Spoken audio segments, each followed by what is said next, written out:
Hi friends, welcome back to our channel. இன்னைக்கு நம்ம பானி பூரி எப்படி பண்றதுன்னு பார்க்கலாம். இந்த லாக்டவுன் சமயத்துல நம்மளால ஸ்ட்ரீட் ஃபுட் எதுவுமே சாப்பிட முடியாது. ஸோ அதனால் எல்லாரோட ஒரு ஃபேவரட் அண்ட் ரொம்ப ஃபேமஸான ஒரு north Indian dish pani puri தான் நம்ம இன்றைக்கி எப்படி பண்ணுறதுன்னு பார்க்க போகிறோம். ஃபஸ்ட்டு பானிபூரி பூரியோட மாவை ரெடி பண்ணிடலாம்.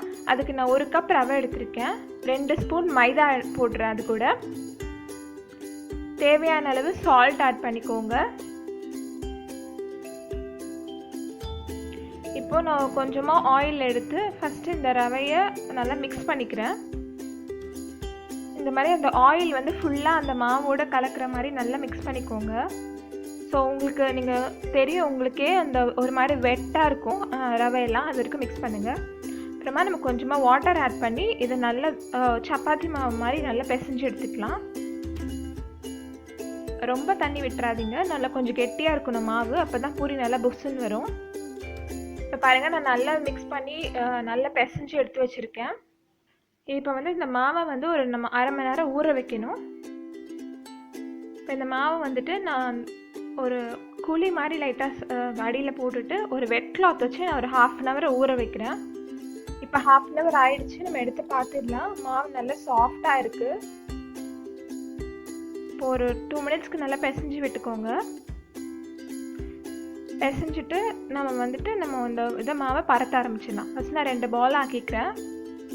இப்போ வந்துட்டு லைட்டாக மைதா மாவு போட்டு டஸ்ட் பண்ணிட்டு நான் இந்த மாவை வந்துட்டு நல்லா சப்பாத்தி மாதிரி நல்லா பரத்திடுறேன். ரொம்ப மெலிசாக பரத்தக்கூடாது. நான் ரொம்ப மெலிசாக பரத்தினா வந்துட்டு எனக்கு புஷ்ஷுன்னு வராது. ஓரளவுக்கு மீடியம் சைஸில் வந்து பரத்துங்க. பாருங்கள், நான் நல்லா பரத்திட்டேன். பாருங்கள், ரொம்ப தின்னாக இல்லாமல் ரொம்ப திக்காக இல்லாமல் ஒரு மீடியம் சைஸில் மீடியம் திக்னஸில் இருக்கும் நம்மளோட மாவு.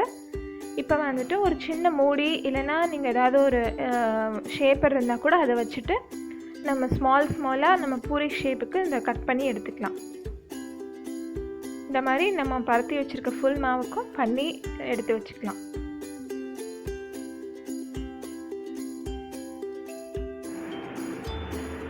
இப்போ நம்ம பரத்தி வச்ச பூரியை ஃபுல்லாக நம்ம இந்த எண்ணெயில் போட்டு பொரித்து எடுத்துடலாம். நான் எண்ணெய் சூடு பண்ணி வச்சுருக்கேன். நல்லா சூடாக இருக்குது எண்ணெய். பாருங்கள், நல்லா பொரிஞ்சு மேலே வருது. இந்த மாதிரி மேலே வரணும், அப்போ தான் சூடாக இருக்குன்னு அர்த்தம்.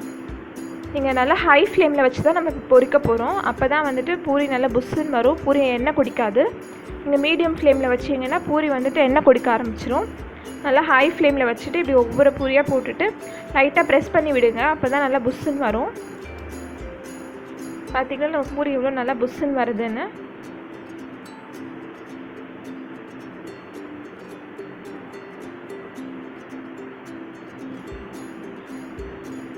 இப்போ திருப்பி விட்டுக்கலாம்.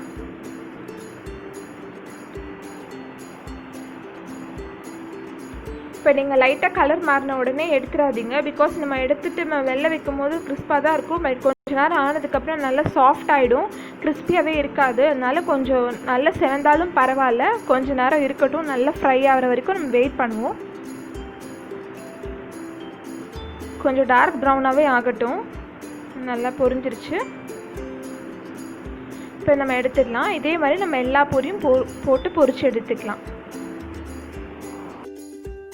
இப்போ நம்ம பானி எப்படி ரெடி பண்ணுறதுன்னு பார்க்கலாம். நான் 1 கை கொத்தமல்லி புதினா போட்டிருக்கேன். 2 பச்சை மிளகா, ஒரு சின்ன துண்டு இஞ்சி, இதை நல்லா போட்டு நல்லா அரைச்சிடலாம்.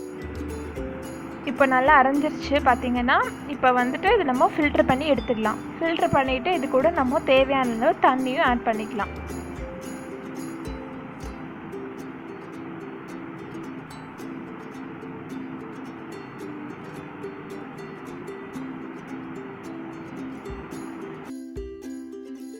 இப்போ நான் ஒரு சின்ன துண்டு புளியை வந்து நல்லா ஊற வச்சு அந்த புளி தண்ணியை கரைச்சி எடுத்து வச்சுருக்கேன். அந்த புளி தண்ணியும் இது கூட கொஞ்சோண்டு ஆட் பண்ணிக்கலாம். இப்போ நான் நல்லா ஃபில்ட்ரு பண்ணதுக்கப்புறம் அந்த தண்ணி கொஞ்சம் ஆட் பண்ணிக்கிறேன். அது கூட 1 கப் தண்ணி அளவுக்கு ஆட் பண்ணிக்கோங்க. தேவையான அளவு உப்பு, ஒரு 1/4 டீஸ்பூன் சாட் மசாலா, அப்புறம் கொஞ்சம் சீரகத்தூள் நல்லா மிக்ஸ் பண்ணி விட்டுக்கோங்க. நம்ம பானி ரெடி. இப்போ நான் ஸ்டஃபிங் பண்ணுறதுக்கு 2 உருளைக்கிழங்கை நல்லா வேக வச்சு எடுத்துருக்கேன். அதை நல்லா மசிச்சுக்கோங்க. இந்த மாதிரி நல்லா மசிச்சிடணும் ஃபுல்லாத்தையும். இது கூட நம்ம தேவையான உப்பு, கொஞ்சோண்டு சாட் மசாலா, கொஞ்சமாக ஜீரகத்தூள், நான் குட்டி குட்டியாக வெட்டி வச்சுருக்க வெங்காயத்தையும் அது கூட ஆட் பண்ணியிருக்கேன். நான் 2 வெங்காயம் வெட்டி வச்சுருந்தேன், அதை ஆட் பண்ணியிருக்கேன். இது கூட கொஞ்சம் சில்லி பவுடர். நீங்கள் நிறைய வெங்காயம் ஆட் பண்ணால் நல்லா டேஸ்ட்டாக தான் இருக்கும். ஸோ வெங்காயத்துக்கு அளவுலாம் இல்லை, உங்களுக்கு எவ்வளோ வேணுமோ நீங்கள் ஆட். இப்போ நம்ம பூரியும் ரெடி, நம்ம ஸ்டஃபிங்கும் ரெடி. இதை நம்ம உள்ளே வச்சிடலாம். நம்ம பூரி நல்லா கிறிஸ்பியாக வந்திருக்கு பாருங்கள், உடைக்கும் போதே தெரியுதா எவ்வளோ கிறிஸ்பியாக இருக்குது அப்படின்னு சொல்லிட்டு. இப்போ நம்ம எல்லா பூரிக்குள்ளேயும் இதை நம்ம வச்சிடலாம். நம்ம சுவையான பானிபூரி ரெடி.